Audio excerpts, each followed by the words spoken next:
మీకు తెలియనటువంటి సీక్రెట్ ఏంటంటే, ఆధ్యాత్మికమైనటువంటి స్థితి కొరకు మనం ఎప్పుడైతే పరుగు పెట్టామో, మనం తరుముకుంటూ భౌతికంగా మనకు లేని వాటిని మా దేవుడు మన ఇంట్లో సమకూరుస్తాడండి.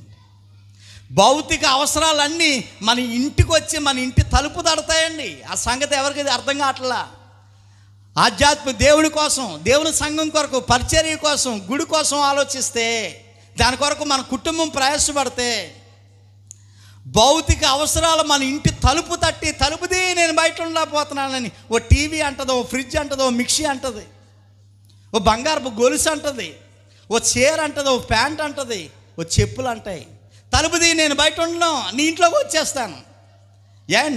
నీ ఇంట్లోకి రావడానికి ఎందుకు తగతాలాడుతున్నాయి ఈ వస్తువులన్నీ అంటే, వాటికంటే ముందు నీవు నీ హృదయంలో, నీ ఇంటిలో ఎవరికి స్థానాన్ని ఇచ్చావో తెలుసా? దేవదేవునికి స్థానాన్ని ఇచ్చావు. అలాంటి కుటుంబాల్లో షాపులో ఉంటాం కదా, నీ ఇంట్లో ఉండాలని దేవుడు ఆశపడతా ఉన్నాడు. మనమే అన్నీ ఇచ్చే దేవుని పక్కకు తోసేసి కావాలి కావాలి కావాలి అని అన్నీ ఎగబడుతున్నాం, పాటలు పాడుతున్నాం, ఇబ్బందులు పడి పాపం నష్టపోతూ ఉన్నాం.